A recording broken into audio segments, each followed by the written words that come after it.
اعوذ باللہ من الشیطان الرجیم بسم اللہ الرحمن الرحیم۔ میں مولانا شکیل الرحمان FVN پر خوش آمدید۔ ناظرین، جیسا کہ کل آپ سب نے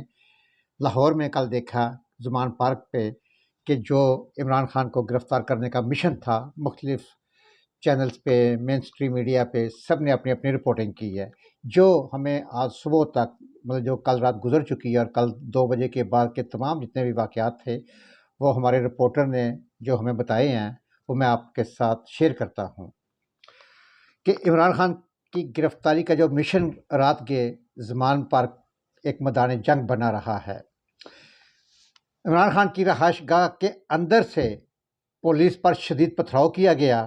پولیس نے واٹر کینن اور شیلنگ کا استعمال کیا۔ ڈنڈا برادر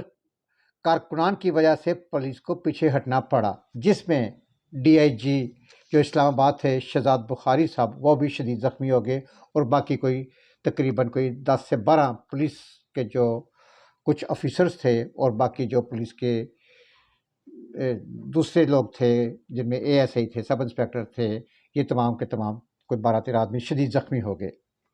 اور عمران خان کی اصل میں کہانی کا جو آپ سب کو جیسا کہ پتہ ہے کہ عمران خان کے ناقابل ضمانت وارنٹ گرفتاری جاری تھے، اور پچھلی دفعہ جب پولیس ایک SP صاحب آئے تھے اور اس وقت شبلی فراز صاحب نے لکھ کے دیا تھا اس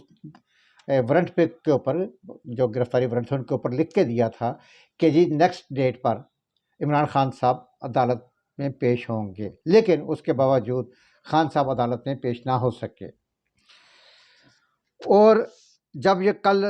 لے کر پہنچے DIG صاحب ناقابل ضمانت وارنٹ گرفتاری جب جاری ہونے کے بعد اسلام آباد، پولیس کی ٹیم لاہور پولیس کی بھاری نفری کے ساتھ جب یہ زمان پارک پہنچی ہے، بلکہ سٹارٹنگ میں جب یہ پہنچی ہے کہ 25 سے 30 آدمی تھے، جہاں پر PTI کارکنوں کی طرف سے شدید مذمت کا سامنا کرنا پڑا۔ جھڑپوں سے پورا علاقہ میدان جنگ بن گیا۔ عمران خان کو گرفتار کرنے کے لیے پولیس آپریشن تقریباً 7 گھنٹے جاری رہا، 7 گھنٹے تک۔ پولیس نے دل کھول کر کارکنوں پر شیلنگ کی اور کئی بار پولیس کے پاس موجودہ آنسو گیس کا ذخیرہ بھی ختم ہو گیا۔ تاہم رات گئے تک پولیس اپنے مقصد میں کامیاب نہ ہو سکی۔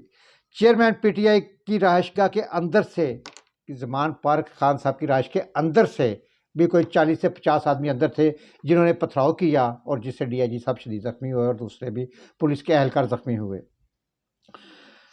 اور اس کے بعد زخمی DIG کو، ان سب کو، اور وہ جتنے بھی پولیس کے اہلکار تھے ان کو سروسز ہاسپٹل پہنچایا گیا، اور کارکنوں کی جو شدید مذمت کے بعد پولیس نے واٹر کینن اور شیلنگ کا استعمال شروع کر دیا، اور جس سے عمران خان کی رہائش گاہ کے اندر بھی یہ جا کر گرے، اور پولیس نے زمان پارک کے جانے والے تمام راستے بند کر دیے۔ شیلنگ سے تحریک انصاف کی رہنما زرتاج گل سمیت کئی خواتین کی حالت بھی غیر ہو گئی۔ ناظرین،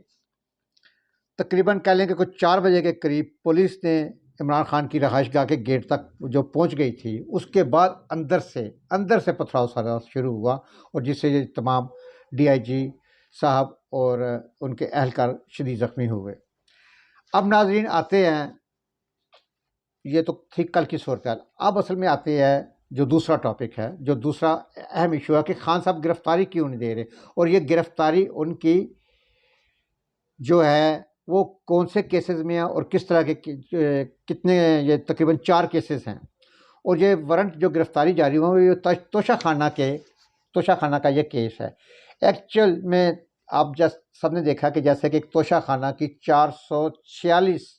یا 47 صفحات پر پوری ایک لسٹ آئی ہے، مطلب کہ جنہوں نے اس حمام میں سارے ننگے ہوئے ہیں، کسی نے معافی نہیں دی ہے، ہر آدمی نے اپنا اپنا حصہ وصول کیا، بلکہ حصہ کیا، اتنے بڑی شخصیت تھی، اتنی بڑی قداور شخصیت تھی، لیکن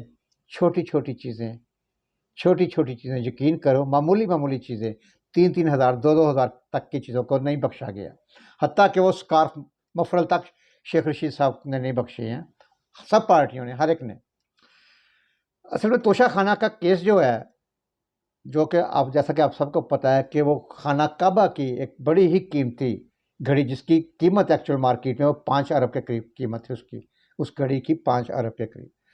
اور خان صاحب نے انہوں نے وہ گھڑی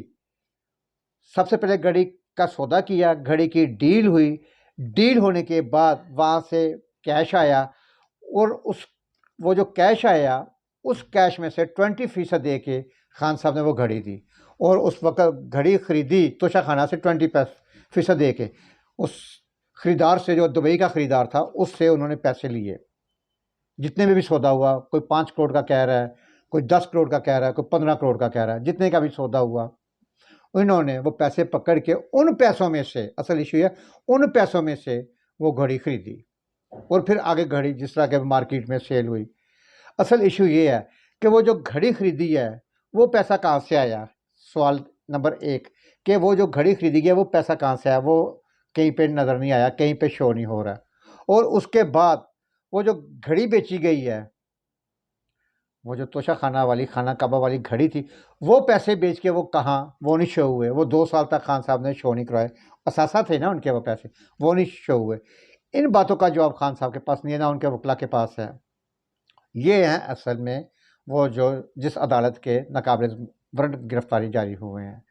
اور اس لیے وہاں پر جب بھی خان صاحب عدالت جائیں گے ان کے اوپر فرد جرم عائد ہوگی، اور جب فرد جرم عائد ہوگی تو یہ کیس جو ہے وہ تیزی کے ساتھ چلے گا۔ ہو سکتا ہے ادھر خان صاحب کی جان بھی چھوٹ جائے، لیکن ہو سکتا ہے خان صاحب پھنس بھی جائے، جس سے خان صاحب کو سزا بھی ہو سکتی ہے، اور جس سے خان صاحب جب اگر سزا ہو جاتی ہے ظاہر ہے تو پھر خان صاحب اہل بھی ہو جائیں گے، اور آئندہ یہ الیکشن بھی نہیں لڑ سکیں گے، اور آئندہ یہ وزیر اعظم بھی نہیں بن سکیں گے، جس کے لیے وہ اپنی جدوجہد کر رہے ہیں، جس کی آزادی کے لیے وہ دن رات تڑپ رہے ہیں، جس کی آزادی کے لیے ان کے کارکن شہید ہو رہے ہیں، جس کی آزادی کے لیے کارکن جیلوں میں جا رہے ہیں، جس کی آزادی کے لیے خواتین خان صاحب کی ڈھال بنی ہوئی ہیں۔ ناظرین، خان صاحب کے اوپر تقریباً کچھ 4 کیسز ہیں۔ توشہ خانہ کیس ہو گیا جو کہ خان صاحب کو اپنے اوپر اس میں نظر آ رہا ہے ان کو کہ ان کو سزا ہو سکتی ہے۔ دوسرا کیس ہے ٹیرین خان کا، اور تیسرا کیس ہے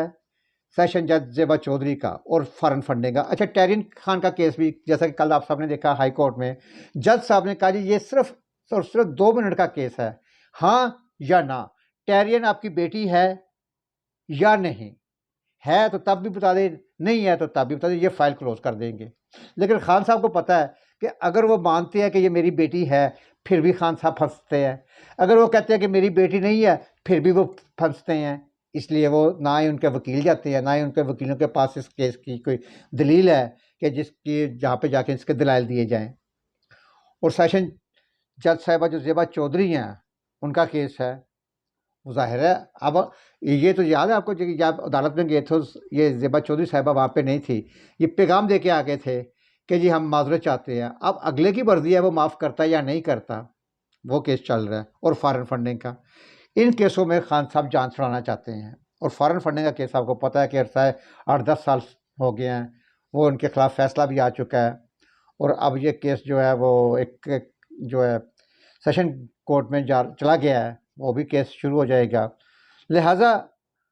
خان صاحب کے لیے اب یہاں پہ عدالتوں سے جان چھڑانا مشکل ہے۔ اور اس کے بعد ناظرین آپ نے دیکھا کہ کل خان صاحب نے شام کے ٹائم کوئی 1.5 سے 2 منٹ کا خطاب کیا، اپنے خطاب کے دوران انہوں نے ایک ویڈیو پیغام جاری کیا تھا پبلک کے لیے، اپنے کارکنوں ورکروں کے لیے، کہ جی ایک شخص سارا جو مطلب کہ یہ جو بھی کچھ کروا رہا ہے صرف اور صرف وہ ایک شخص ہے، اور وہ ایک شخص کون ہے میرے نزدیک، وہ کس کو ٹارگٹ کر رہے ہیں آپ کے نظر میں، آپ کے نزدیک آپ کی کیا رائے ہے، وہ ایک شخص کون ہو سکتا ہے؟ وہ کس کو ٹارگٹ کر رہے ہیں؟ صرف اور صرف آرمی چیف کو۔ کیا آرمی چیف نے کہا تھا کہ توشہ خانوں کو یوں یوں یوں کر کے استعمال کریں، پہلے پیسے پکڑیں، پہلے وہ گھڑی کی ڈیل کریں، پیسے پکڑیں، بعد میں وہ پیسے جمع کروائیں 20% پہ، پھر وہ گھڑی کے سیل کریں، پھر وہ پیسہ شو نہ کرے؟ کیا یہ آرمی چیف نے کہا تھا؟ اور اس کے بعد ٹیرین کیس کیا آرمی چیف صاحب نے کہا تھا کہ بیٹی کا کیس جو ہے، یا وہ آرمی چیف کے کہنے پہ کسی نے وہ کیس دائر کیا ہے؟ تیسرا، آرمی چیف صاحب نے کہا تھا کہ یہ سیشن جج زیبا چودھری کو آپ دھمکیاں دیں، ان کو تھریٹ کریں۔ کیا یہ foreign funding case army chief صاحب نے کے کہنے پہ فارن فنڈنگ کیس بنا ہے یا بنایا گیا ہے یا فارن فنڈنگ کی گئی ہے؟ تو میرے خیال میں میرا جو اپنا ایک تجزیہ ہے کہ خان صاحب کے لیے وہ ایک شخص، خان صاحب کے بقول کہ ایک شخص وہ صرف اور صرف آرمی چیف ہے، اس کے علاوہ وہ خود کہہ رہا ہے کہ جی اس میں شہباز شریف کا بھی کوئی ہاتھ نہیں ہے، رانا ثناء اللہ کا بھی کوئی نہیں، صرف اور صرف ایک شخص ہے۔ تو وہ صرف اور صرف آرمی چیف کو، پہلے وہ باجوہ صاحب کو ٹارگٹ کرتے رہے کہ باجوہ صاحب نے میری حکومت گرائی ہے، یہ غدار ہے، یہ میر جعفر ہے، میر صادق ہے، بلا بلا بلا جو بھی ہے۔ پہلے باجوہ صاحب سے ملاقاتیں کرتے ہیں، پھر باجوہ صاحب جب وہ ان کی بات نہیں مانتے پھر وہ غدار ہو جاتے ہیں۔ اسی طرح جب سے آرمی چیف صاحب کی تعیناتی ہوئی ہے، آصف منیر صاحب آرمی چیف بنے ہیں، انہوں نے کئی دفعہ صدر صاحب کے تھرو ویسے بھی انہوں نے پیغامات بھجوائے ہیں کہ یہ آرمی چیف میرے سے ملے۔ وہ اب کہتے ہیں کہ جی ہم نے نہیں ملنا، ہمیں آرمی کو انہوں نے اس حد تک آگے کر دیا ہے یا گندا کر دیا۔ گندا کرنے کی بات ہے، وہ ڈرتے ہیں کہ کل کو خان صاحب ہمارے سے اس طرح کی عجیب و غریب شرائط منائیں گے کہ جن کا سر پیر کوئی نہیں ہوگا، تو خان صاحب کی وہ شرطیں ظاہر نہیں مانی جائیں گی، تو پھر یہ آرمی چیف کو بھی کہیں گے، آصف منیر صاحب کو بھی بولیں گے جی یہ بلا بلا بلا بلا یہ ہے۔ تو اس طرح آرمی ان سے بچتی ہے، ان سے کہتی ہے کہ نہیں۔ لیکن میری ریاست سے یہ میری اپیل ہے، ریکویسٹ ہے کہ ریاست اپنی ریٹ قائم کرے۔ اگر آج ریاست اپنی ریٹ قائم نہیں کر سکتی تو کل کو اگر خان صاحب کی حکومت آ جاتی ہے تو کیا اس وقت دیگر سیاسی جماعتیں جن میں ٹی ایل پی ایک ایگزامپل ہے، ٹی ایل پی آ جاتی ہے، وہ ٹی ایل پی اس طرح اپنا جتھا لے کے نکل جاتی ہے، تو کیا اس وقت بھی ریاست اپنی ریٹ قائم نہیں کرے گی؟ اگر آج ریاست اپنی ریٹ قائم نہیں کر سکتی تو اس کا مطلب ہے کہ آپ نے کل سب کو کھلی چھٹی دے دی ہے۔ کل کوئی بھی 200-400 ہزار بندہ اکٹھا کر کے جو اپنی مرضی اپنی شرائط منوا سکتا ہے۔ تو ناظرین، اس کے بارے میں آپ کی کیا رائے ہے ضرور بتائیے گا۔ اور میرا خیال ہے، میں بار بار کہہ رہا ہوں کہ اب یہاں پہ ریاست کا فرض بنتا ہے کہ ریاست اپنی ریٹ قائم کرے، جیسے کہ شہزاد بخاری DIG اسلام آباد ہیں، شدید زخمی ہیں، اور بھی بہت نقصان ہوئے ہیں، اور 5 دن سے لاہور ایک تماشا بنا ہوا ہے۔ عام شہریوں کا وہاں پہ جینا دبر ہے، عام شہریوں کا وہاں سے گزرنا مشکل ہے، گھروں میں لوگوں کو کام پر پہنچنا مشکل ہے۔ اب اس دن ریلی نکالی خان صاحب نے، اب جس علاقے سے ریلی گزر کر گئی ہے وہاں پہ کاروبار تباہ نہیں ہوا، لوگوں کی جو بیچارے دہاڑی دار تھے ان کی دہاڑیاں نہیں تباہ ہوئی ہیں۔ اب دوسری طرف اب خان صاحب ریلی نکال کر کیا ثابت کیا؟ انہوں نے صرف 2 منٹ کی تقریر کی ہے، 2 منٹ بھی زیادہ شاید میں بتا دی ہے، اور داتا صاحب سے پہلے ہی واپس آ گئے ہیں۔ اب ثابت کیا ہے؟ یا مینار پاکستان پر جلسے کا اعلان کر کے وہ کیا ثابت کرنا چاہتے ہیں؟ مطلب خان صاحب آپ کے ساتھ پبلک ہے، پتہ ہے، سب کو پتہ ہے آپ کے ساتھ پبلک ہے، پبلک آپ سے پیار کرتی ہے، عوام آپ سے پیار کرتی ہے، لیکن ان کی روٹی روزی کے لیے مسائل نہ پیدا کرے۔ خدا را الیکشن کا انتظار کر لے، ٹھیک ہے؟ الیکشن آج نہیں تو کل، سال بعد، 2 سال بعد آخر الیکشن ہونے ہی ہیں۔ بہترین آپشن یہ ہے کہ آپ اپوزیشن میں جا کر بیٹھے اور اپوزیشن کریں اگر عوام کے ساتھ آپ مخلص ہیں۔ انشاءاللہ ہو سکتا ہے اگر آپ کی قسمت میں ہوا تو آپ وزیر اعظم ضرور بنیں گے۔ اب اللہ پہ توکل کیجئے گا، اللہ پہ یقین رکھیے گا۔ اس پروگرام کے ساتھ اجازت دیجیے۔ اپنے گھر کا، محلے کا، شہر کا، اپنے خوبصورت پیارے پاکستان کی صفائی کا خاص خیال رکھیں۔ صفائی نہیں صرف ہمارا، پاکستان زندہ باد، پائندہ باد۔ اللہ حافظ۔